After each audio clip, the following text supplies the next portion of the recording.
This is Made to Build by the HIA, the podcast that gets into real stuff that matters in residential building. The wins, the lessons, and practical tips from the people shaping the industry today. We were spending countless hours value engineering, redesigning. Yeah. Seemed... And let me guess, you weren't being paid for that time you were putting in. We're going to grow at a sensible pace. So is that what sets you guys apart from everyone else? It's not like, let's just start the job and we'll just see where it takes us. See what happens.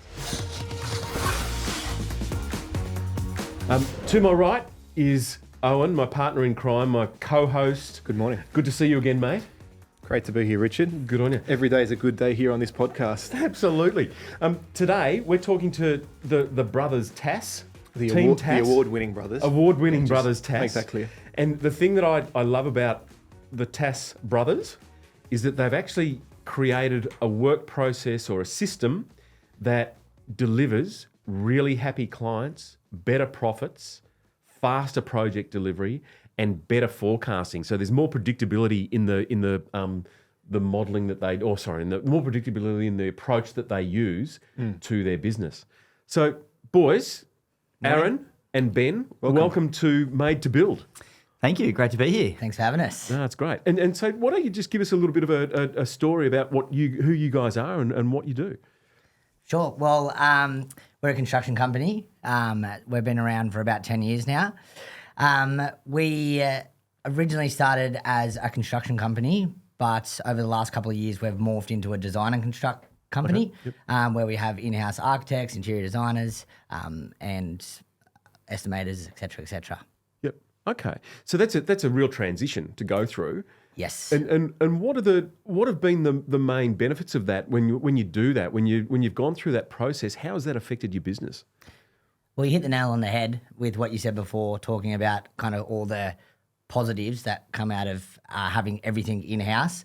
So there's no one pointing fingers at anyone. There's no one that anyone else can blame except yourself. When you take full control of the entire system, it is a better outcome for the clients. Okay. Was there a point where you guys went, we can't do this anymore, we need to design and construct? Yeah, I think like most builders would probably relate to this, that you get a call from a client that may have been working with a designer or an architect or a drafter, and they've been through a long journey from, initial kind of conceptual design through to design development and the detail and the documentation. They pay for, all the consultants and they go to council, and that can be 6 to 12 months depending on what they're doing.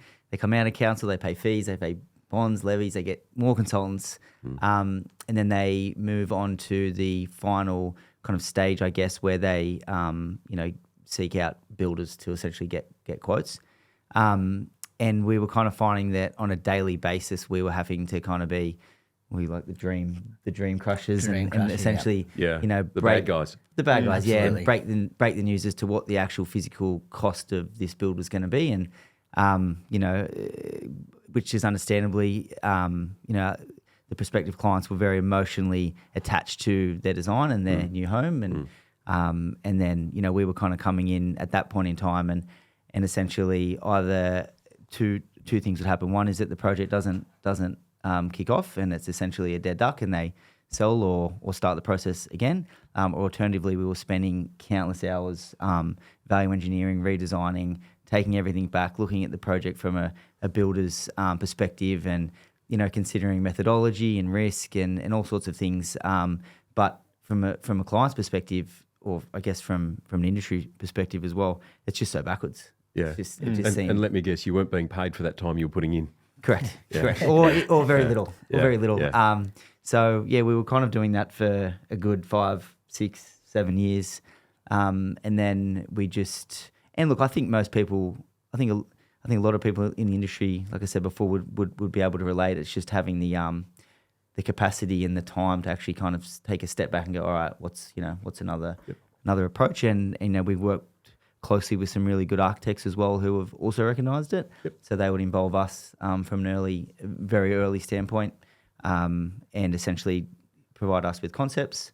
I should say engage us, so actually pay us for our expertise to be able to assess the build, provide some comment, and help them guide their clients in collaboration with us under a negotiated tender to then be able to kind of get their approvals, but have some certainty around what the pricing and the time frame and yeah.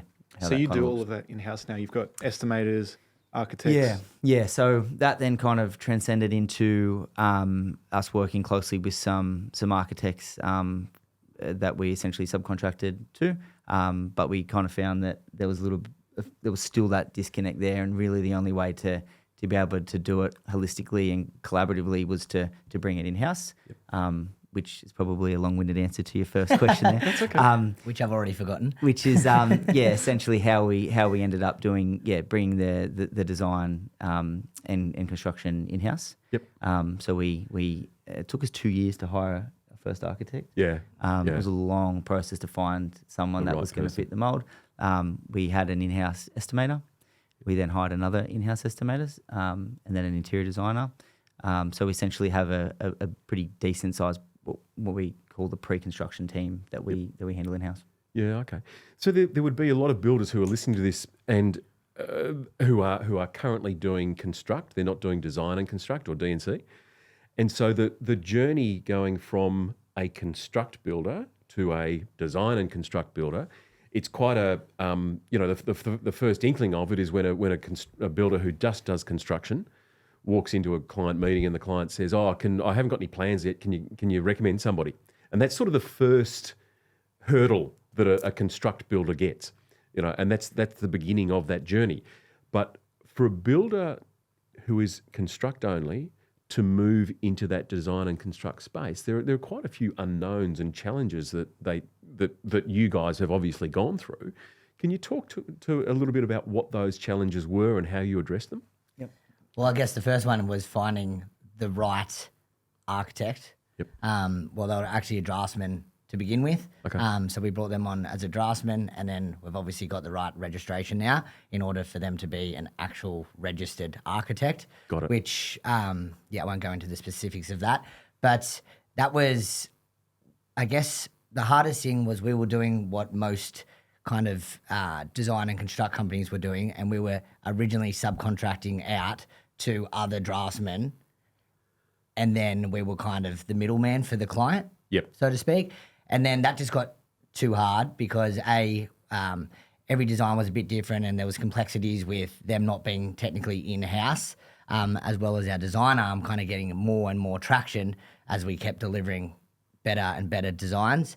So it was for me anyway, it felt like the hardest point was just before we had hired our in-house architect, when we were picking up all the design work, working with multiple draftsmen. Yep. In those earlier years. Yeah, yeah. So the messaging that you would be conveying to consumers, no doubt, would have changed, would have evolved a lot from going from the construct to the design and construct. How did that messaging change in the way that you sort of portrayed yourselves to the customer? Yeah, it's a good question, and it's also just to kind of take a step back in a sense to and just to expand on what Ben was saying before is we essentially have two companies, right? Two very different companies. We have a registered architecture firm, and we have a building company, right? And initially, and probably still to this day, it's we've been building for a decade now. So there's certain size of project and caliber of work, and you get a lot of kind of referrals and sweet spot. and you build larger projects, and so we've been doing it for it's a business being over 10 years. Then the design arm is a business initially that was only just kicked off. So the type of work that we're designing, isn't necessarily the type of work that fits the type of work that we're actually Building. niched in to build. Got it. So we've got this disconnect where it's like, well, Yeah, we okay. either need to take a really big jump to find some bigger projects Yeah. to build, or we need to take a step back in the type of work that we will take on. Yeah. If it's a small extension. So that was really difficult, I guess, just to kind of navigate that. How long did that take to balance out?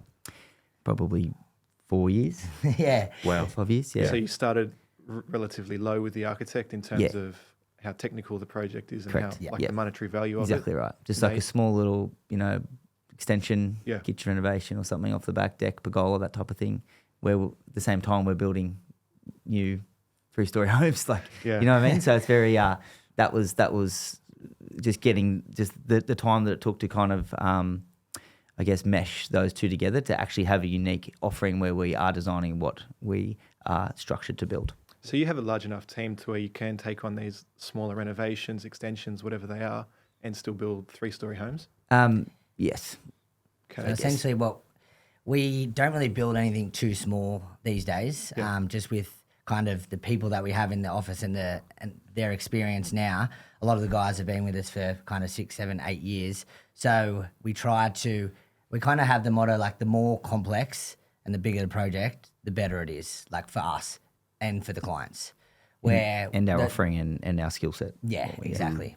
So you get the most out of Tass Construction with bigger projects. Correct. Yeah. It's just more of it. Look, at the end of the day, it just comes down to value. And I always kind of explain to clients that it's not so much, the cost of a product. With building, you're getting two things, right? You're getting, it's a service-based business, but it's also a product-based business because at the end of the day, you're developing your home, which your product is what most people kind of focus on, I guess, when you go to build in your home. But really, it's actually also a service-based business in what we're providing and the experience that kind of, like, we kind of look at it from, it's the product and the process, which equals the experience of the client, right? So that is essentially, I guess. Sorry, Aaron. We kind of say that if we build a home and it's absolutely perfect, that's only 50% of what we're trying to achieve. The other 50% is the client experience. And I guess that has kind of been the foundations from when we first started. And that's why over the last decade, we've slowly been picking people up and then bringing that in-house because we can do this better because of X, Y, Z, then we hire. So architect, interior designer, estimator, pre-construction manager. So it's just taken time because we want to grow, but we want to grow at we want to grow at a sensible pace where it doesn't affect the client experience. So is that what sets you guys apart from everyone else? Being that, okay, you've gone and hired estimators, you have an in-house architect. That's taken that kind of pressure away from you guys? Yeah, look. And you can focus on the client experience and the build itself? Yeah, look, I think it's like like Ben just said, we've always set out to focus on the process and the client experience just as much as the physical, build itself and the quality of the team that we have. Yep. I think the difference stems a lot in the pre-construction phase. When we were a small residential building company that hired an estimator. And I still remember people saying, like, that's crazy. Like, why are you hiring an estimator? And then we hired another estimator. And it's not so much full-time. We have 2 full-time, estimators. But it's more than, they're not just estimators in the sense that they're both past builders with a lot of experience and knowledge in the actual construction and approval process and pathway. The architecture side of it, which is architect and interior designer, is really just an extension to that, to be able to be in a position to provide an holistic, collaborative experience throughout that whole pre-construction phase. So it's from the initial kind of concept design through to design development, through to getting a builder's approval. We have our estimation team involved in that. So it's essentially working through a funnel to be able to deliver the client's best kind of. Essentially, what we're looking to do is match what the client values and what the client prioritizes, because every client values and prioritizes different things.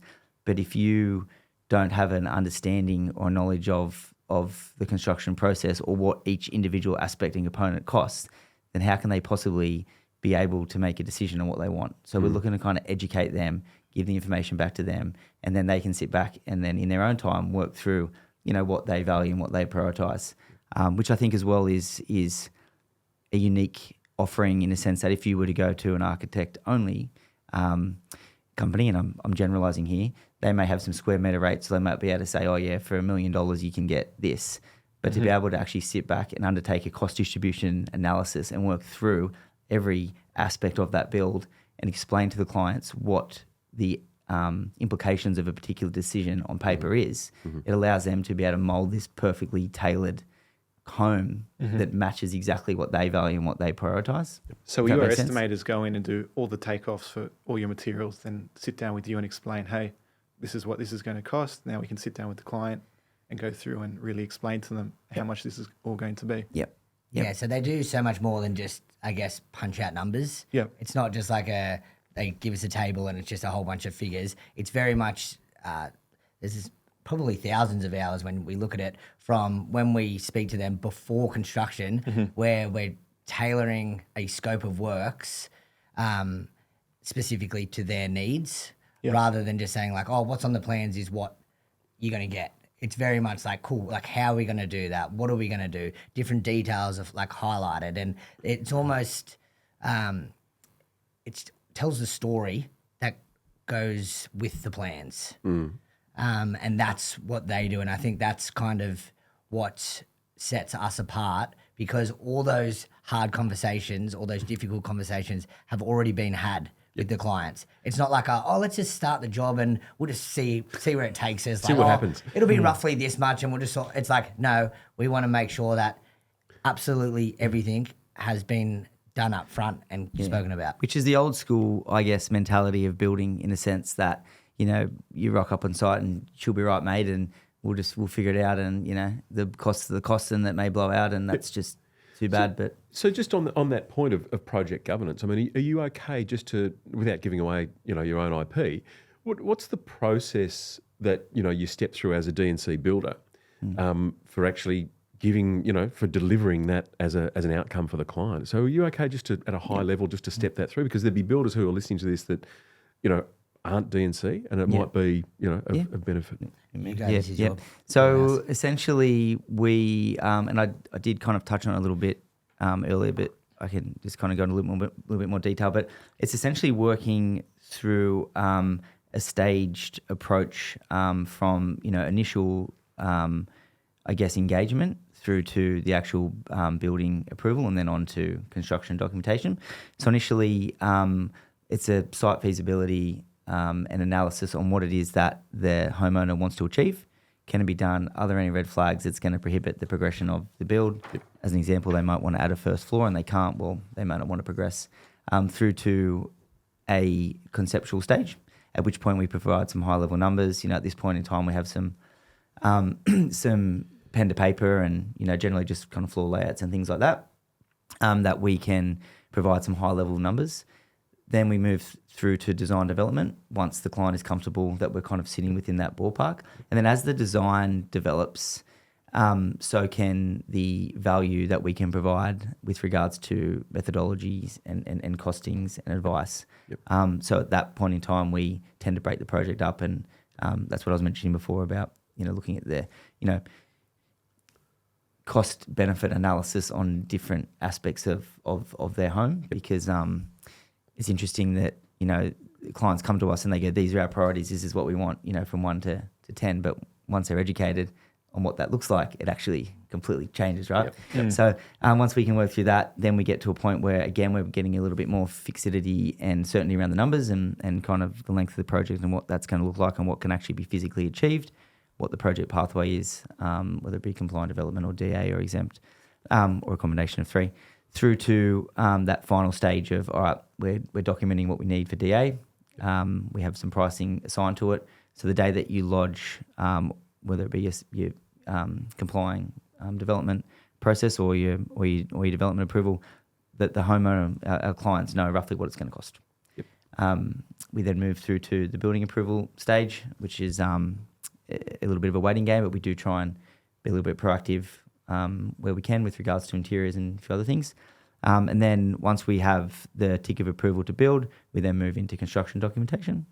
And again, we provide some really, really firm, that's a stage where we can, all right, go that this is, you know, fixed price, this is what we're looking at, because we've got the approval, we've done the detailing, we're very big on ensuring that the project is documented heavily. And then interiors gets involved, and then we move towards what Ben mentioned before, which is our scope of works, which is essentially a document that is designed, and this scope of works we do for our build-only projects as well.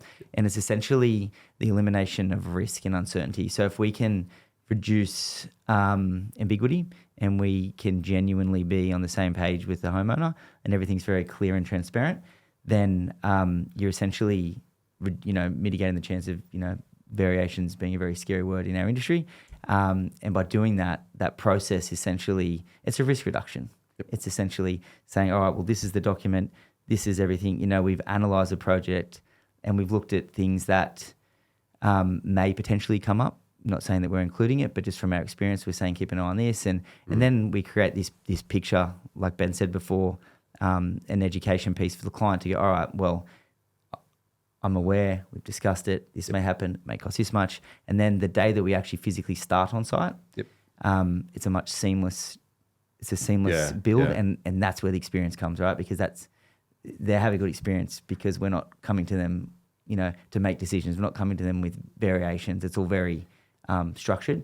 And just to add one more thing to what we were saying before is with the value that you provide and the pricing point side of things, it's like, well, you can go and you can build and you can have 5 pieces of paper that, some plans, but you are going to have issues and you aren't going to be educated. You're not going to know everything versus taking a step back and working through everything in the pre-construction phase to kind of firm all that up and essentially, be able to breathe easy through the build. Yeah, sure. And it sounds like a common theme as you talk through the process that you guys have, it sounds like a common theme is that you are constantly feeding back into the client an education process, which presumably you could create documentation around that or videos or whatever it may be so that you're constantly able to keep the client informed and up to speed about what they need to know, because it sounds like you've really adopted an approach of let's inform and educate our clients to avoid dramas. Exactly. Yeah. Nail on the head right there. Yeah. Good note taking. Thank you, Aaron, I take that you're very involved in the office and the behind the scenes stuff in regards to your builds. Yep. Where do you stand, Ben? I just follow him around. So Aaron's role is essentially the pre-construction director, and I'm the construction director. So that's kind of stemmed from, I come from the carpentry background and have my builder's license, and Aaron's come from like an engineering background, among other things. And that's kind of how we split our day-to-day. So we realistically don't really have to talk that much because when, like with everything that Aaron's just described, he will then pass that on to the construction side, which is myself and among other people. And then it's just like, cool, we no longer need to talk about this project again. And then that's the way that we don't have to get 10, 15 people involved going back and forth. It's just very much we draw a line in the sand. This is now construction. Here's all the documentation. Here's our scope of works, our interior design, our wet area layouts, our joinery plans, basically everything. Let us know when it's done. And then I'll take it with my team and we complete the project. Nice. When you initially opened Tass, was there a teething period where you guys weren't in sync? Absolutely. Oh yeah, good. Oh yeah. we would just do the same things all the time, really. There was no clear line in the sand. I think that did just happen organically or naturally. It wasn't ever really like a sit down conversation. So you just found your place within the company? Yeah, I think so. And as we were kind of just forced to, because we were kind of doing so much then and there, we couldn't, we couldn't continue. Like it just needed to happen. Or was it easier or more difficult to introduce that change because you're brothers? Oh, I would probably say it was easier because we know each other. We know what our strengths are. We play on our strengths. And yeah, that's probably why it could happen organically rather than a bit of a sit down. So it was easy. There was no real like, oh, I want to do that. No, I want to do that. It was just like, cool, you're this way, I'm this way. And then we've kind of been able to build those two sides of the business separately, but then collectively. So with you not having to be in the office and Aaron, you not having to be on site, is that what really benefits you guys? Being able to really focus on your own sides of it? Yeah, definitely. I think it's staying in your own lane, so to speak, and because of the kind of systems and process that I mentioned before, that handover is really a seamless kind of transition from day to day, in a sense that I'm across everything up until the day that we start on site, and then Ben's across everything from that point that we actually physically start on site. Are there times when you call Ben like, hey, you need to come in here, I don't understand this? Does that ever happen? Or? For today's podcast? Nah, not really. No. We're we're pretty good like that, and we have our own. We have a really good team, I guess, as far as I have a pre-construction manager that assists me, and Ben has a construction manager who's also a partner in our business who's been with us for a very long time, which, you know, very talented and skilled and adds a lot of value. So really, the collaboration would happen between Ben and the construction manager or myself and the pre-construction manager. Yeah. Just to add to that, absolutely in the early years to your question, but I think as we've been able to build a team and a skill set around us, then we don't have to lean on each other that much anymore.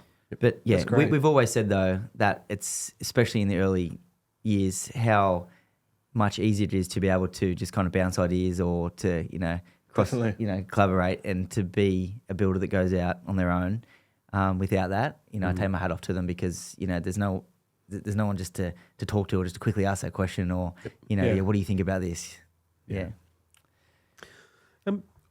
Just wondering, just listening to the process that you have, one of the things that in all the builders I've spoken with, one of the things that I've noticed is that, particularly in D&C, if you have a design resource, be it an architect or a building designer or a drafty or whoever it may be, going out to meet the client in those early stages, my feeling is that person is actually a salesperson. They're actually selling your services. Mm-hmm. Would you look for a different skill set in that the design person actually has more of a business development skill set? Is that definitely. thing that you look for? And that's really probably the reason why it took us 2 years to find the initial architect we hired, for that exact reason, because we knew that they would be essentially the client facing, but they're not just client facing for the design of a home. They're client facing for a very long journey and relationship with the client to build their, you know, it's the biggest investment that they're probably ever going to make. That's not just the design fee, because it's design and construct, right? So, yes, definitely. Yeah. Yep. So I tend to be quite heavily involved still with that initial kind of sales call and introduction. Okay. Probably for that exact reason. Yeah.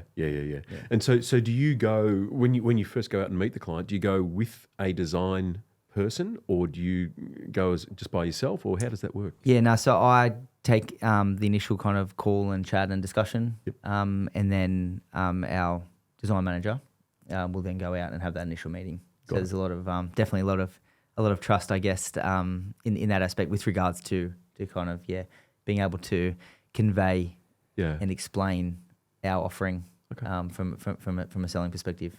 Yeah. Because it's not just because at that point in time they're also explaining what we do during construction, which is different to what we do. Absolutely. So they're really advocating for you.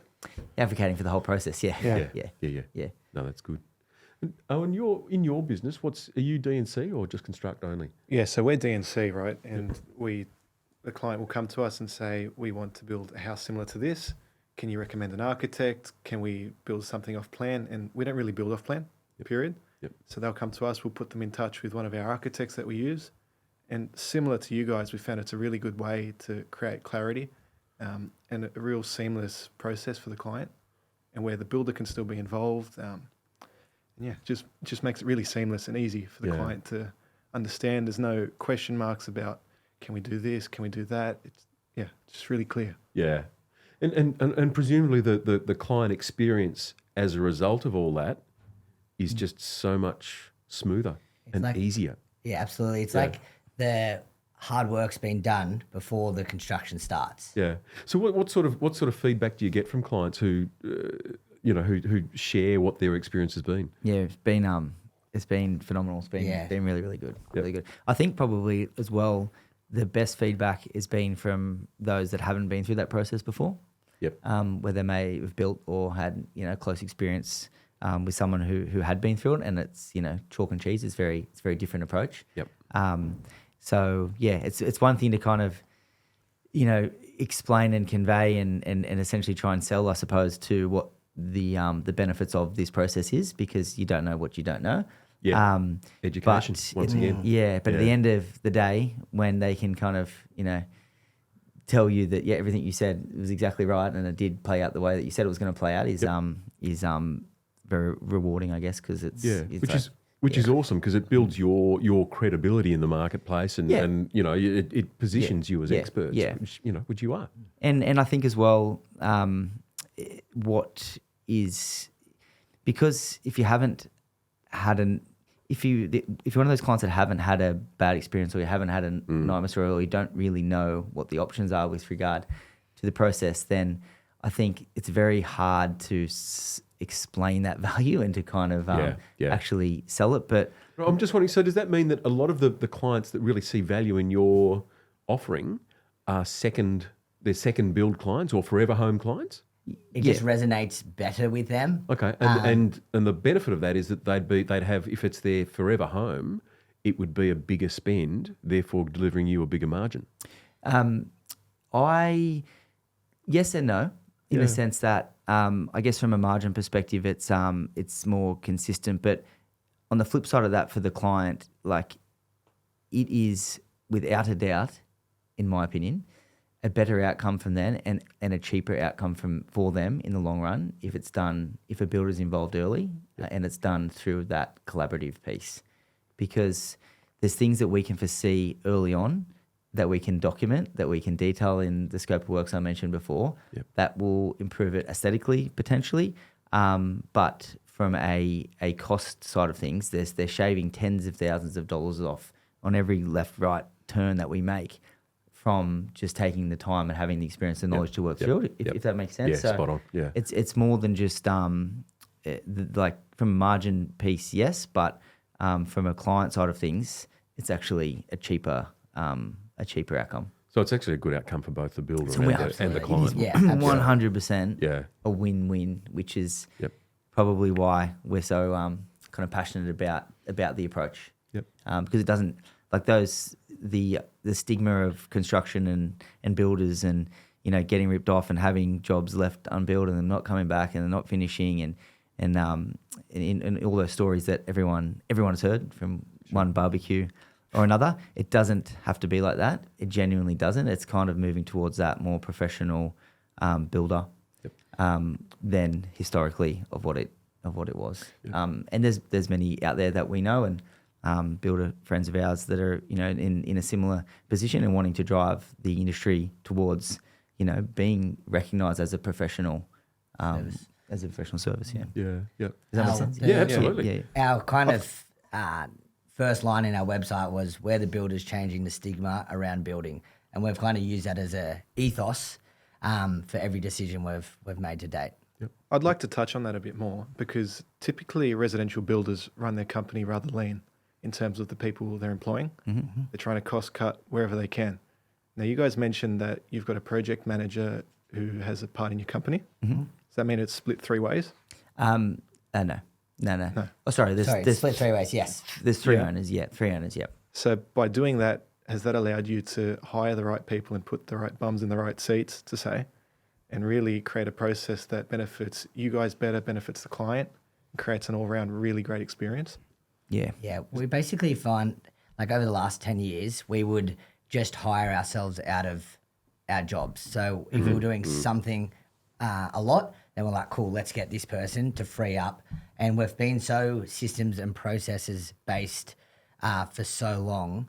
I think that is why we can have the structure that we have. It's so systemized. We don't just have a whole bunch of people just doing different tasks, and one day it's this and the next day it's something else. It's very much everyone stays in their lane, everyone knows what they're doing, and there's a system and process around that. And if there's not, it gets done the next day once we find out there's not. Everyone jokes that on Ben's tombstones it's going to be, is there a checklist for that? Ben, you're a man after my own heart. I love it. I love it. No, that's good. So would you guys argue that having the higher run costs benefits your product? Definitely, yeah, definitely. I think that's probably something that we've struggled with over the years when just comparing ourselves to other companies of a similar kind of age and kind of stage and kind of offering, is that we were, I guess, top heavy. But that comes from our wanting to drive the growth of the business, right? You can't just hire someone when you're at that point. You need to hire that person before you get to that point and be able to spend kind of money to make money. and exactly. forecast what you're going to need from a resource allocation. But yeah, we've always struggled with that a little bit. But I think at the end of the day, we kind of just go, well, we believe in what we're doing and what our offering is, and we genuinely want to build, awesome homes, but we genuinely want to ensure that it's a good experience for the client and that what we're providing is second to none. And to do that, then you need to have those additional layers and additional support in order to be able to do it, because otherwise, like you said, it's just a skeleton staff running around, and someone is going to get let down somewhere at some point in the process. And we're not going to do that. I think the only person that loses in that situation is the clients. So yes, we have a higher risk because we have so much more fixed overheads.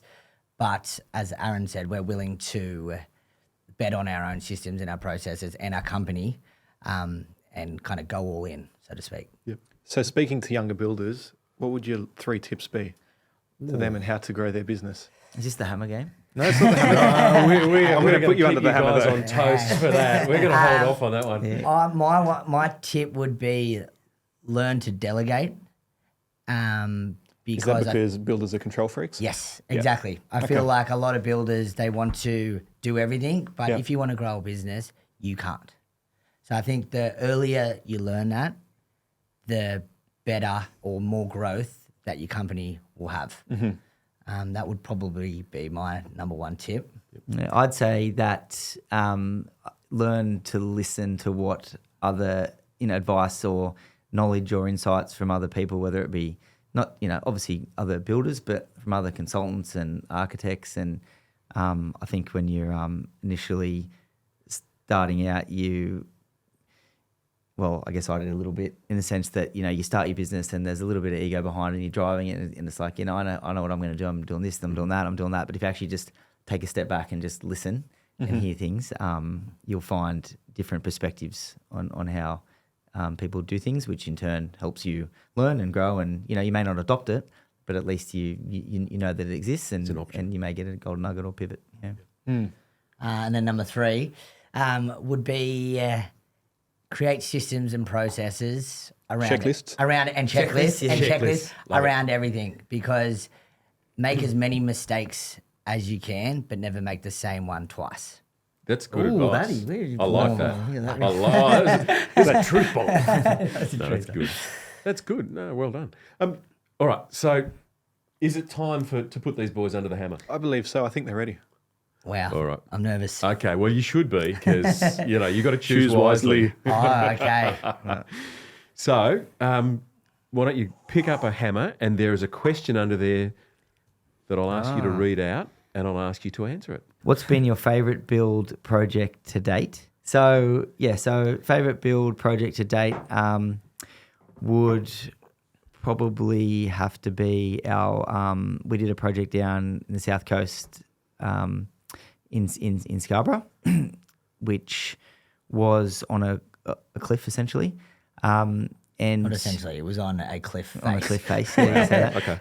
It was a challenging project, I guess. So my background is in engineering. I'm a structural engineer initially back in the day. So the build itself, I guess aesthetically, is very modern and the finished product looks really good, and we won an award from it a couple of years ago through the HIA as a custom build. But engineering wise, there was a lot involved in that, with some win rating changes and things like that throughout the build. So I think as far as the success of that project goes, is probably something that on face value you can't see, but there was a lot that went into it in order to get the outcome that we got. And we did a lot of work, the construction team, especially behind the scenes, with regards to workshopping and working with the engineer and coming to some innovative, I guess, structural ideas and solutions on site, which in turn benefited the client because A, we kept the cost down, but B, it's a beautiful home, and every time I walk through it, I go, wow, this is pretty incredible. You get that builder's glow. Yeah. Builder's glow. Love it.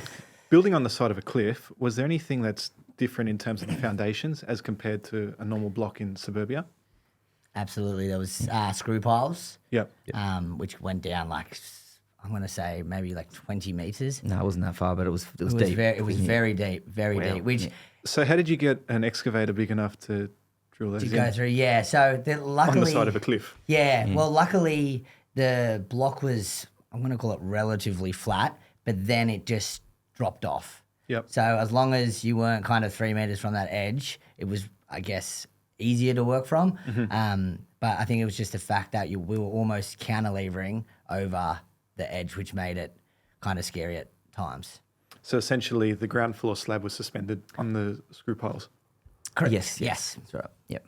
Wow. Interesting. Yeah. Cool. There's a lot of That's really lateral. Well, we had done something, I don't know how intricate you want to get to with this, but everything was basically off a brick wall. So it was just a standard kind of cavity brick wall, but we had to core fill it with concrete. And it was just difficult because usually you would use like a tinsel system or a block work. But because this was face work, both inside and outside, it was, to my knowledge, no one else had done anything like this. So there was so much engineering that went into it, and then everything had a bit of a domino effect. It was like, if you're going to core fill an entire wall, like how are you going to do it in one hit? Are you going to do it in staging? How are you going to stop moisture from coming from inside to outside? The bracing component. So it was just a wild experience, but we all loved it.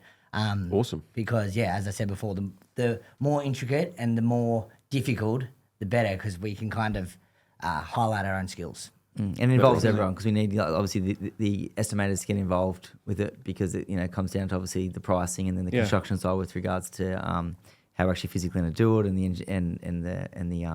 engineering as well. Yep. Wow. That's awesome, guys. Thank you so much. You've really shared a lot of your experience, and it's been really helpful to sort of understand the process and the journey that you've gone through. So Ben and Aaron from Tass Construction Group, if people want to reach out to you, what's the best web address or Facebook or Insta, or what are the details that they can get in touch on? Yeah, so our website is www.tasscg.com, and our Instagram handle is Tass Construction Group. And we're pretty frequent on Instagram and Facebook. So if you kind of want to follow along to our journey and what we do day in and day out, it's a good place to kind of do it. Awesome, guys. Well, thank you for being on the show. Really appreciate it. Owen and I have both learnt a lot, so it's great. So, folks, from Owen and myself, Richard, thanks for being with us, and we'll see you again in the next episode of Made to Build. See you then.